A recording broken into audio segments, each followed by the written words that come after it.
So welcome everyone to our third installment of the Quickstart program, working with buyers. So far, we've done 2 weeks of Quickstart 1, which is the core programs, and getting you up and set up with our systems and sort of an overview of what our company's value has to offer, as well as Quickstart 2, which is the business plan. So getting organized and putting together a great plan for 2021 and beyond. And then the Quickstart 3 with working with buyers is today. Now, it is a foundational program, and it's typically taken by new agents in the business, but of course it's great for existing agents that just want to go back to the basics and look at getting yourself organized and set up with the core systems to be a successful real estate agent. We are on the Google Classroom. Your Google log in with your Century 21 email allows you access to the Google Classroom. And if you haven't been invited to any of these Quick Start sessions yet, because you're just watching this or you're just joining in, you can ask your manager to invite you, obviously, to get into the classroom. All these sessions, all the material is found throughout our system, which would be on our Google Drive, as well as our YouTube channel for some of the training. But if you want to be a little more organized and not have to jump around, the Google Classroom is a great place to have it all in one session and one section, so you can get access to everything. So I'm signed in as a sort of a test account or a training account. And as you can see here, I've been invited to Quickstart 1, 2, and then now we're on to 3. And it says join or decline. That's what yours would look like. It would so you would hit join.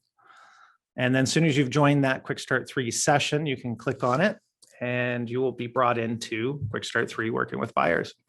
The first screen that you'll see in the classroom is just sort of like Facebook. It's a news feed. So you can announce something, ask questions, and network with other people in the program.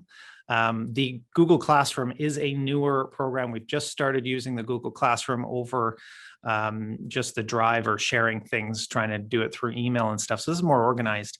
And that's the reason why you won't have a ton of people in fact, today's the first day that we're offering the third session, which is Quickstart 3. So when you go into the people, the only people will be in there are the people that we've currently invited, and I've invited a couple students just today. So the people will be in there, and then you can, in the stream, you can announce something or ask questions and network amongst new agents starting or people taking the Quickstart 3 program. The other button that you're going to go into is called Classwork.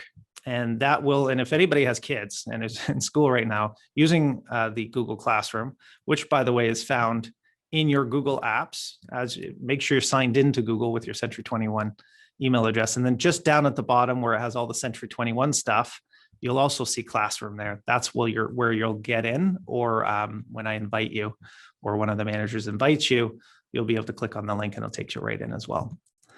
So if you have any questions on that, please let me know. Again, it's something we just started, so there might be a lot of questions about that. The Classwork section has different modules. The first one being the presentation. So step 1, the presentation. We're going to go through that today as Quickstart 3. And then there's videos to watch with this session, and as well the marketing material. And we'll get into that stuff as we go through the presentation. So right now I'm going to click on the presentation, which is right here. And let's go through that. All right. Hopefully everybody can see that. I might make it a bit bigger. There we go. Maybe one more, so it fills the screen. There we go. So session 3 is working with buyers. When I first started in real estate, it was usually the first thing you're going to do, right? It's either working with a tenant or a buyer, trying to find a house, typically somebody you already know. Could be somebody new, but typically it's somebody you already know. And you start showing them properties. And that's sort of the fun part, right? Booking in your first showing, opening the lockbox, getting into the property, and saying, hey, what do you think? How do you like it? And of course, the scary thing is if they say, I like it, I want to put an offer in. Typically, it doesn't happen right away. But if they did, so, oh no, how do I put this together? Let's call my manager and let's figure this all out. But what we're going to do today is a little more organized. I figured this out maybe 3 or 4 years in. after showing properties to one client for over a year and realizing that they weren't qualified.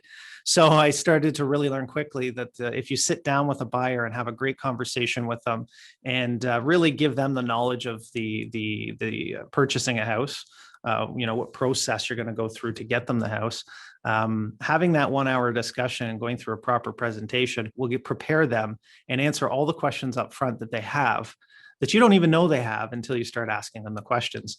And if you do that, your sales rate in terms of conversion and getting them into the property much higher. You'll spend much less time with them. They'll buy quicker. They'll be more impressed, and they will give you referrals because there are not too many. I'll be honest, there are not too many great agents out there, right? There's agents that are in the business and they're showing houses, but are they really a professional? And I'm going to teach you guys how to be a professional, how to make sure that your buyers are knowledgeable, they're educated now in the process, and to be honest with you, really impressed with the service you provide. So they'll give you referrals. So let's look at the process. And first of all, we always do a review from the last session. And then we're going to go into representation again. I'm sure you've all done this with the Humber courses or AREA courses, but we're going to review it again. Your buyer's package, both being in paper and digital, and your buyer presentation is what we're going to talk about today, as well as getting into a little bit working with the tenant, because we are finding a lot of agents are starting out just working with tenants. Let's move along. The review from session 2. Okay. Always want to keep you focused and on track. If you're starting out in the business, you need to make sure you know the business, which means you need to know the market, specifically houses that are great deals, houses that may be overpriced, houses that show fantastic, houses that need work, some great investment properties. You need to know all this stuff because people are going to test you without your even knowledge. You have a license to sell real estate now, and people are going to say, so how's the market? And if you can't come up with something other than, oh, it's really good. Well, I know it was really good, but really, how's the market? Was talking to my neighbor last night. And of course, they said, how is the market? I said, geez, there's 50 homes for sale in the Newmarket right now. And typically we sell in Newmarket 140 homes a month. So how are we going to sell 140 homes this next month if we only have 50 available? The price is going to jack up, right? So it's now they're pushing the prices up, and it's just going to be tougher and tougher for buyers right now. So having those statistics and knowing the market, they also asked what the one just down the street on Park was going for because it was coming soon. And I actually didn't know. I actually know. Did you guys, did it come on the market yet? And we talked about that house. But had I known the house, I goes, yeah, I went for one. It's actually up for, and actually we did find out it was up for just over $1 million. I said, that's going to go for $1.3 million, $1.4 million. And they were surprised. I said, no, it will. You watch. I'd be surprised if it goes for more, even though it needs work. So they know I'm in the market. So that's what I want you to be able to do. So when I say, tell me about the market, you should be able to tell me about the market statistically and specific to homes. Number 2, have you decided, or have you added a minimum of 10 contacts into Remarketer every week? If you're doing this weekly, you should be adding contacts. Meeting new people is great. You're putting them into the system, but all the people that you know, doctor, dentist, lawyers, past, cleaners of your house, or somebody who does your nails, or whatever it is, right? So the people that you know, that if you call them up today and say, hey, it's Aaron, they know who you are, should be in your Remarketer system. And you should have addresses. So if you haven't got that up and going yet, get into Remarketer, add those people. We're going to tell you what to do with them after. We need to nurture them. We need to stay in contact with them. We need to start categorizing them. And then we just need to start marketing to them. But we can't do that without those people in there. And it doesn't count unless you have addresses. I'd say the top 5 things to market to your contact list, your book of business, will involve sending something to their house or dropping by their house. So a phone number and an email address isn't good enough. It's not part of your 14% of business, 14% of return on your sphere of influence that you're going to get. Okay. And we talked about that last time in session 2 with your business plan. Have you completed your business plan? Did you email it to me? So your mentor and coach is your manager. And the more you engage with your manager and get them involved in your business plan and follow through on your homework, the better plan you're going to have, and that coaching and mentoring is going to work. If you do not continuously get the stuff done and into your manager and really follow through, this thing's going to fall apart on you. And I really want to make sure to follow through. And that's really kind of what this quote has to do with, I believe, which is many people don't focus enough on execution. If you make a commitment to get something done, you need to follow through on that commitment. Okay. That's a great, right now is a great time to bring that up, because you're 3 sessions in now. And if you're behind because you don't have a remarketer set up, you don't have your contacts into the system, you haven't made any phone calls, you haven't announced you're in the business, all that sort of stuff, you're just a little behind. So you need to get caught up. You need to have a business plan in place, at least have a knowledge of the next thing on your business plan that you should be working on. And try and only do one thing at a time in terms of your business plan. Don't try and take on the world. I know there's tons of ways to get business, but let's focus on one, do it well, and move on to the next. So moving into representation. And when you're working with buyers, it's very important at the earliest opportunity that you sit down with your buyer and just go through what representation is. So I have a little test that I do with the agents in Quickstart, and ask the first question, which is, what is the document that must be filled out to show we have disclosed how we can represent you?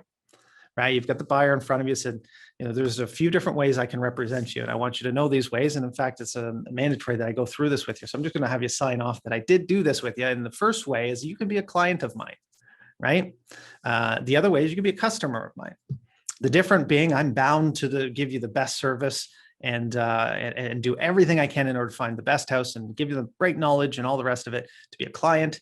Or I can just follow through on the paperwork, put an offer on this property today, but I'm not representing your interests. So in terms of negotiation, tell me what you want.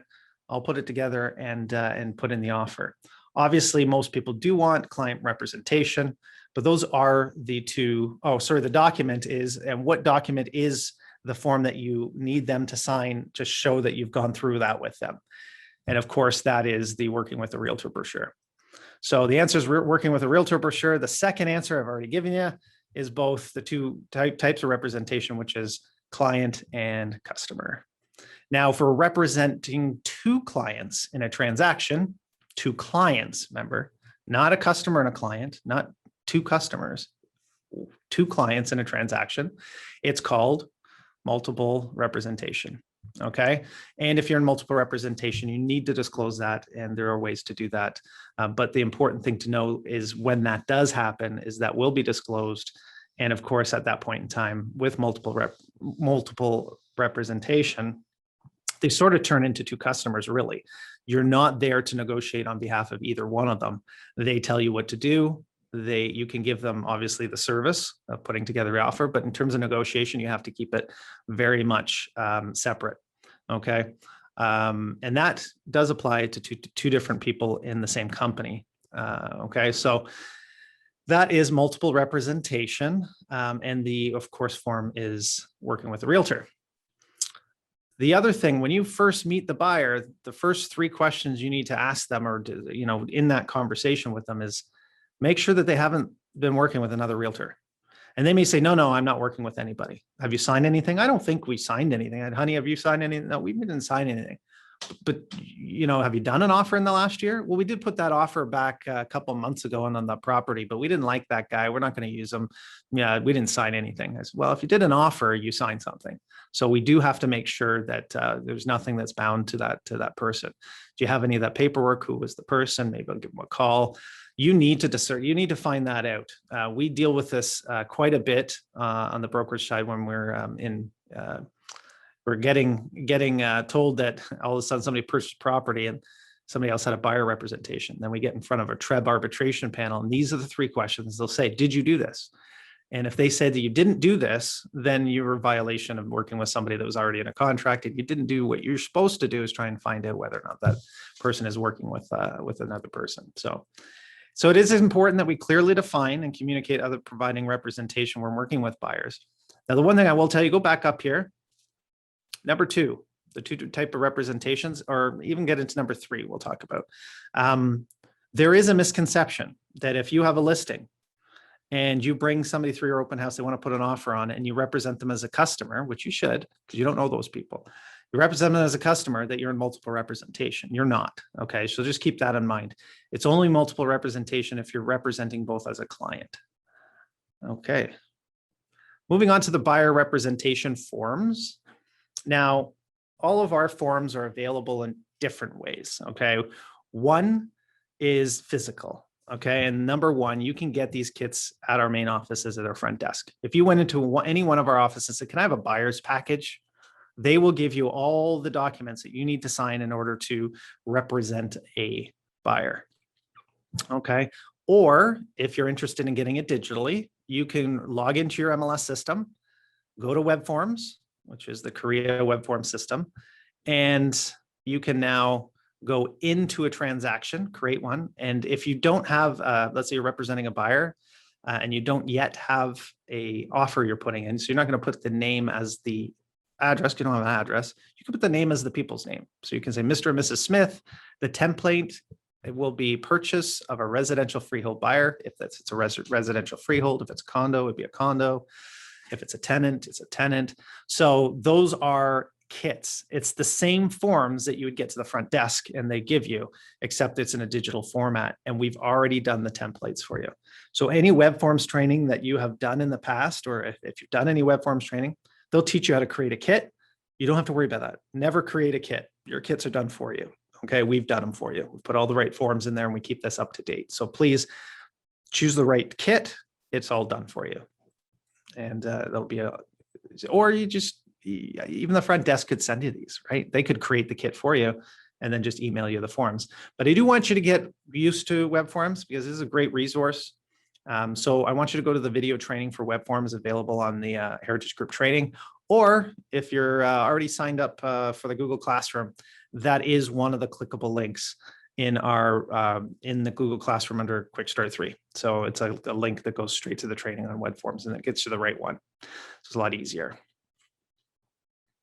Moving on is buyer presentation. Now, this was the one of the biggest changes in my business 3 or 4 years in when I created a buyer presentation. Okay.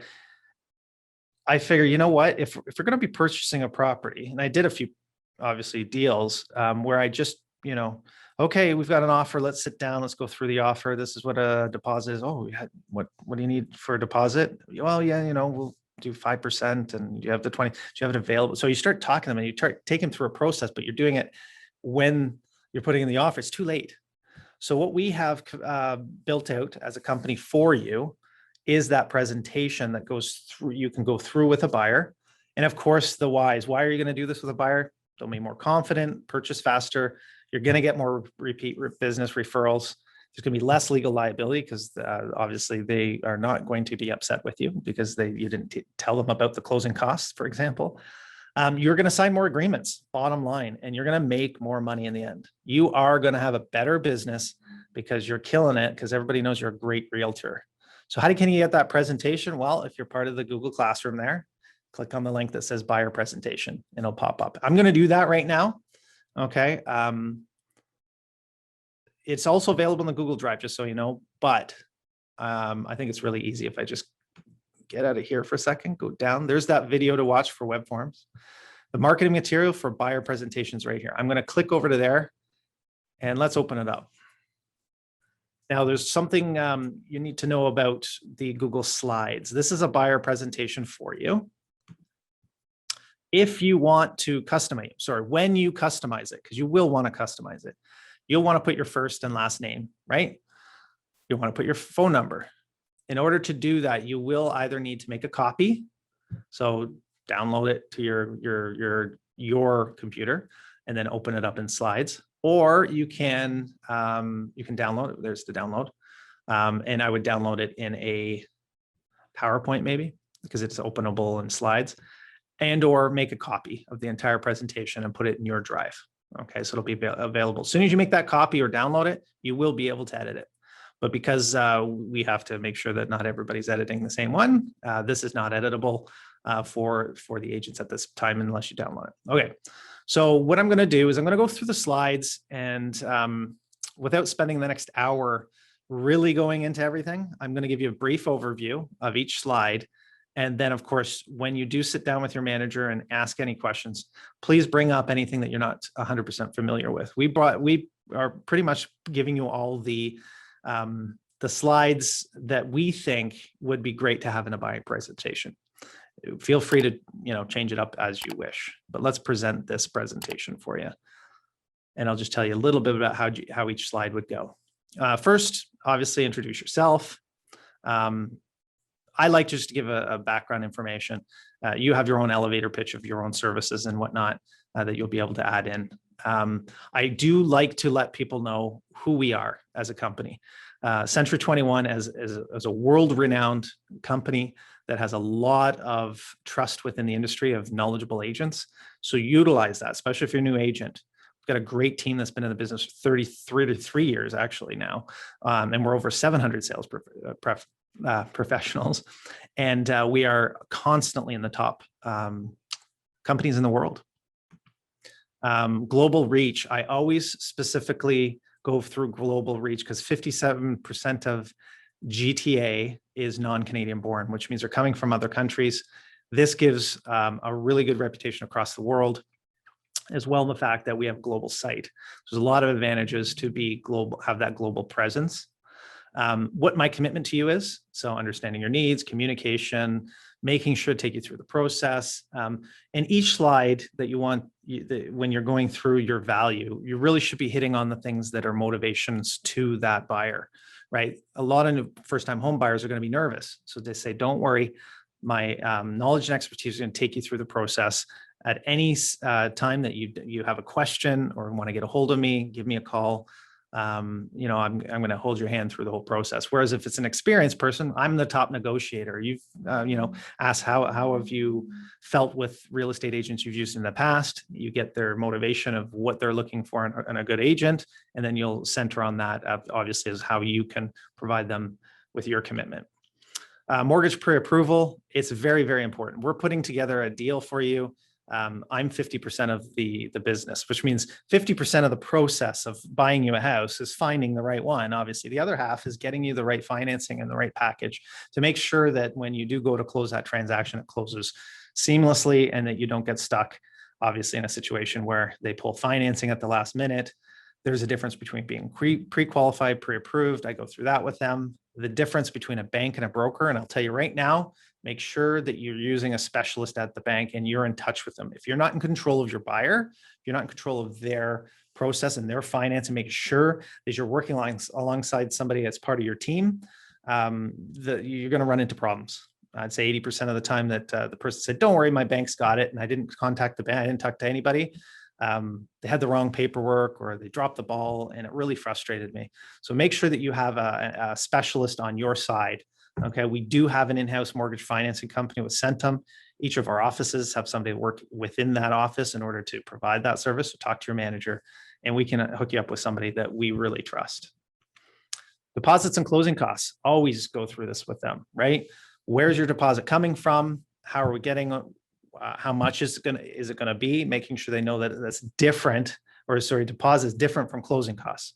Closing costs needs to be separate from what you're putting down on a house. Typically 1.5% of the purchase price on average is going to be your costs. So if we're buying $1 million property, you're needing an extra $15,000 to close the property. That's not part of your down payment or your deposit. Okay. So those are closing costs, and you kind of go through that all with them. Right. As you can see, I'm going through this fairly quickly, but I want you to really know these slides and practice them. So work with your management manager on that. There are government programs for the first-time home buyers plan, first-time home buyer land transfer tax refund, as well as the first-time buyers tax credit. So I like to go through that if they're a first-time home buyer, what those programs are. The home buyer checklist. It's a ton of questions that is so important you go through. This will really help, one, protect you in terms of making sure to disclose certain things about buying a house that they should take into consideration. It shows your knowledge of things like, as you see on here, there's stuff like aluminum wiring or what UFI is, or, are you thinking about putting a swimming pool in? Because if that's one of the things, I need to know that and make sure that the property we purchase is allowed to have a swimming pool. So these are a ton of questions in there, and it goes through some of the things we've already gone through, right? Is it your first home purchase? Are you currently renting? Do you sign a lease? Pre-qualified for a mortgage? Funds for deposit? Non-resident of Canada, landed immigrant, like all this sort of stuff. And then you start to get into some of the needs and wants of the individual. So going through a list of questions with your buyer, super important. In fact, it's so important, this sheet, I have it separately in our presentation, I have it separately in web forms, that as a backup, just in case you forgot to do a buyer presentation, or you weren't quite as organized as you should be, at least go through the home buyer checklist, because it really does protect you, and it really finds out things that you may not know that is important to them when they're purchasing the house, as well as their must-haves for your home. I like to have fun with this slide. I have a sheet that I kind of go through with the buyer and say, tell me your best, what's your best case scenario? What you're looking for a detached home, right? Yes. Okay. You need four bedrooms. That's right. Okay. So go through all these must-haves for your house, and we have fun with it because I fill it all out. And this, I'm going to relook at this when we purchase the house, and we'll bring it out at the end and see how close we were to finding the right house for you. And if you've ever heard of the adage or the saying, buyers are liars, this is where we're going to find out if that's true, right? So it's not always nice to say buyers are liars, but it's funny because when they give you this list and it's a detached 4-bedroom home and they buy a single bedroom condo in the city instead, you kind of laugh at it and saying, yeah, we ended up finding what they really needed was something completely different from what they thought they needed, or vice versa. Like, it's just fun, right? But it also gives you obviously a good indication of what homes you should be sending them. The home finder system, I will go as farther than just setting them up in the MLS and saying, listen, if it's a school district you need to be in and there's only 50 homes available in Newmarket, I'm going to have to get out there and scout, solicit for homes that aren't on the market. I'll do that for you. Don't worry. I'll conduct, different marketing pieces. I might do a letter to a condo building, asking if there's anybody thinking of selling, because the Smiths really want to get into this building, et cetera. So there are above and beyond services you should include on this slide. Also, to let them know about open houses. So, right, should you be out there looking, and you know that they're probably going to stop in on some open houses, take these business cards, give them a stack, and make sure you hand it to the person at the front door and let them know to contact me if they have any questions. That gives you the ability to run through the house without them bugging you about all the things that they're trying to find out about you, should you putting in an offer. So be careful too in what you discuss with the other agent, because they're representing the seller. Okay, make sure to do that. The other thing we're going to get you hooked up with, and this is going to be unique to yourself. I have access to a system called Collaborate, right, with the Toronto Real Estate Board with Stratus. Collaborate's great because you can really get them searching their own MLS system, our system with their VIP portal, we'll call it. So I'll send them that, tell them about Collaborate, but that's specific to Collaborate if you're using it. And then property history reports, right? MPAC reports. We can find out and research a lot of stuff. Every single house that you put an offer in on, or going to put an offer in on, you should pay $5 to find out what the true, well, I'm going to say true square footage, but at least what the government thinks the house size is. Sometimes it can be a little off. So it's not always completely accurate, but it's pretty close. And it's really the only way that we can really look at what the square footage is without measuring it ourselves. So, but it gives you zoning information, tax information, ownership information of the people on there. Even easements are written in the in some of the areas. So we have MPAC, which is the property reports on Stratus for that, as well as Geo Warehouse, which is also on Stratus or your MLS system, to get access to find out more information about the property. So if you are interested in the property, the buyer's interested in property, please, know that I will go through that and provide all the information that I can on the property, as well as geographical reports in Geo Warehouse. So I can provide that. So more information, the better. It gives them real good knowledge and it shows your value, right? I don't know how many times I've done this for somebody and they're like, my last agent didn't do any of this. Like, they really are impressed with your service if you're using all the great functions. During offer, what you should be doing at offer time, right? I have even access to plain language forms through my MLS that can explain the forms you'd be signing, especially if it's a first-time home buyer. But even if it's an experienced buyer, their agent probably never gave that to them. So give them a great indication of what they're signing and go through that with them. Shows your value again.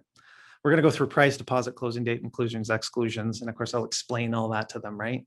I'm going to tell them about the offer process. I like to present in person. however, due to COVID, et cetera, it'll be done over, but we'll make sure to shorten up in the time frame. I'll go through that whole process with them on the offer time, as well as what happens during negotiations, right? This is, how I negotiate, and kind of go through that. Everyone's different, right? So I'm not going to tell you how you negotiate, but read the slide over and develop what you feel is a great negotiating strategy. My negotiating strategy is never the same for every home. And I tell them that, right? Every situation is different. Every agent that I'm going across the table with is going to have a different personality. So I ascertain their personality, and I develop my negotiating strategy based on who that person is. I'm a local agent that know a lot of agents within this within the city that we're looking in. Therefore, gives us an advantage there as well. Multiple offers, what to expect. Now, we are in that situation where almost every offer is a multiple. So how do I make sure that you beat out 28 out of 29 offers? And this is what I do. We need to be prepared. That mortgage broker we're talking about, we're going to get a letter. We're going to actually create another letter for the homeowner to let them know who you are. We're going to show them that you are solid. You are going to close this deal. And if we're close, if the if the price is close and they want you to get it because I presented better for you, then you get it. And if we're below the other offer, but because I'm a local agent that's presenting this property with a certified check and a letter from the lender and a letter from my buyers, then they may come back to me and say, listen, we really want your people to get it, but you got to come up in price. So at least we get that second opportunity too. So presentation of an offer is so important. It's a difference between getting the home of your dreams and losing out. Okay. So what's a bully offer? And explain preemptive offers. And by the way, going into bully offers, if you're representing a buyer, please make sure that you give them that opportunity. If it says that they're holding off, we're not taking bully off, I don't care, right? If they're holding off offers till Friday, I'm still calling that agent and say, listen, I have somebody that's interested in that home. Can you keep me up to date, first of all, with what's going on with it? Yes. Then I'll go to this buyer and say, do you guys want to submit a bully offer? Because right now we can maybe skip the line and cut out all these showings from now until Friday if we can get this deal done tonight. So I present an offer and don't ask permission. Don't call that other agent and say, can I put in a bully offer? And they say, no, you can't. Okay, that's not a bully offer. Bully offer is an offer you put together. You call the agent and say, I just emailed you an offer. You need to present it. So I told you we're not presenting. Well, there's the offer. Present all offers, right? So you bully it. Okay. And if it's good enough, and you got to prepare your buyers too, then they say, yeah, okay, we're going to look at it. And if they look at it, they'll notify everyone else and treat everyone fairly. But if you win, and you get to cut out all the buyers that didn't get to see the property from now until Friday. So I like to go through that with buyers, what to expect in a home inspection, right? Providing a detailed report, really providing them with the expectations that report's going to be long. If you have a home inspection these days, a lot of them don't. But what I will tell you is if you're putting in that bully offer, call and ask for, an hour tomorrow or an hour this afternoon where you can call, just give one of our home inspectors a call and have them walk through the home and check the major systems. So you can kind of have a pre-home inspection before putting an offer. They'll charge you less money for it. Like instead of $500, it might be $300. They won't do a written report, but at least they'll check over the home. I like to give those buyers the opportunity to at least have a home inspection, but still do a bully offer or still do a multiple offer situation. It's worth it, right? Just to make sure, give them confidence. They'll probably come up in price too. If the home inspector comes back and says, yeah, it's a great home, right? Or there's no major issues, then they're going to go, yeah, this is the one, honey. Let's put in a strong price. So that's what I'm going to suggest on the home inspection. We have a great system. It's an online portal. We give the access to the buyers to go log in, put in the information about where they're moving to and from. And then it gives them a digital checklist of everything they need to do to get the move going and done, including booking, let's say moving vans, all that kind of stuff. We provide that as a portal at no charge. Anything that they do above and beyond, like hiring a moving company, is up to them. But at least we give them a very organized and great system to help them move and change all their addresses over and everything. Saves a lot of time and headache. Choose your buyer, a lawyer. If the buyer needs a lawyer, you're going to provide them probably 3 of the top real estate lawyers in the area and have them choose one. We'll prepare all the document in office, send it over to the lawyers and take care of the closing arrangements along with the lawyer. Contact me for additional visits. It's another reason to stay in contact with them. Be prepared for buyer's remorse on buyer showings. So let's say you put a buyer visit into your offer, they get to see it 2 more times. The house is completely staged when they go and buy the house. And then on the buyer visit, they got boxes everywhere. The place is a mess. Kids are running around. They're like, this is not the house we bought. Let them know that ahead of time. So when they open that door and they go, yeah, this is what Aaron was saying. Yeah, he's right. The house doesn't look like the way we bought it, but we're ready for that, right? So 1 to 2 weeks closing before you will get a call from your lawyer, and they will bring you in. They'll go through the closing costs. They'll ask for a check on closing and they'll tell you how much that check's going to be for, probably around $15,000 on average if it's $1 million home. That's for all your closing costs, etc. So you go through that with them, but you take them through this process because, again, you're just giving them that heads up, and they're not going to remember everything you say in this presentation, but you can always revert back. Remember the president member I was talking about? Oh yeah, that's right. Yeah, okay. So, but they're going to be so impressed going through all this stuff, like closing day. Closing is going to be from 12 to 6. I don't think I've ever seen a closing before 12. I could be wrong. Some people may have closed before 12 o'clock, but typically 12. If there's a few homes that have to close to make this closing happen, it might be closer to 6. But the reality is the contract is really, you're supposed to be out of the house. The seller should be out of the house by 6 o'clock. But if you get your keys at 3, don't go run into the house and expect to get in, because those sellers still may be there moving their stuff out. Try and work with the buyer and the sellers. Try and work with the sellers when you're purchasing to get access to the property, and try not to move in the same day that you close if you can, because you might be there till 12, 1 o'clock in the morning, just unloading the van. It's that to move from one house to another all in one day can be tough. And it might be an idea to look at bridge financing. It costs a couple $1,000s, but it'd be worth to buy a week of having 2 homes. And you can do that through your mortgage company to arrange those sort of things. So we'll talk about that as arranging the date to match up if they're selling their house at the same time. So you're going to get into the house. You're going to be checking all the appliances, make sure they work, take any pictures of any problems. Let me know if there's any problems, all that sort of good stuff on closing day, and try and make that process, great for them. The people that get tons of referrals are the ones that go above and beyond on that closing day. Send them a pizza. They're not going to necessarily be going out for dinner that night. So don't do the whole roll out the red carpet limo and buy them, expensive dinner on the night of closing, but you might send them pizza and then roll out the red carpet the next weekend or something when they've unpacked. So, closing gifts, all the rest, right? In-house financing, I always just touch on Centum Mortgage Professionals because we do have great in-house financing, and it's a team that gets you the house. As well as more discounts with all these different places, the brick, it could be appliances, moving companies, hotel stays, all that kind of stuff. The big one that I've used in the past, I don't know if that's the last slide. No, I don't think we put it in here, just is the resort certificates. So we do have access to resort certificates. I used to give those as gifts because and if you're unfamiliar with that, talk to your manager. We have access to these this website that essentially gives you stays across the world at different resorts. It costs you about $280 Canadian for a whole week for their family. It just depends on availability, etc. So there is that system as well for it could be up to $1,500 value for $289 that you pay, and that gives you an opportunity to really impress them with a vacation over the next year that they can book in through you. So if you have any more questions on that, I'll let you know. Just give me a call or one of your managers. Just working together, finish things off in the presentation, and that's it. So going through that presentation, I went through it very quickly, right? I just touched on every slide, but you should be going through every slide in detail. It is going to take an hour, 2 hours sitting with the buyer, and then you're going to ask them. So do you know how we're going to find the house? Do you know how we're going to, are you comfortable how we're going to get you ready financing wise? Are you comfortable, using that collaborate system?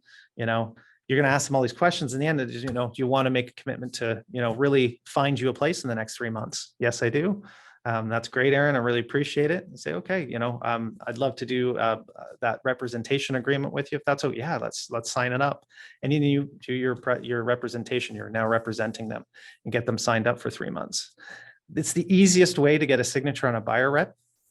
I don't know anybody that I've ever gone through this with that didn't at the end say, yeah, Aaron, where do I sign? You're awesome, right? So you want to create that atmosphere, because in the end, if they go through all that and you've given them all that information, it's a 2 hour, and they say, yeah, no, I'm just not comfortable signing anything, I'd be surprised, right? So that is the buyer presentation. So we've gone through the presentation. And of course, when I'm done here, I'll open up the floor for any questions as well. And this is the home buyer's checklist. And I went through this already in the slides, so we won't go through it again, but it's very important that you ask these questions and really to have fun with it. I mean, some of the interesting questions on there is like, is there anything buried in the backyard?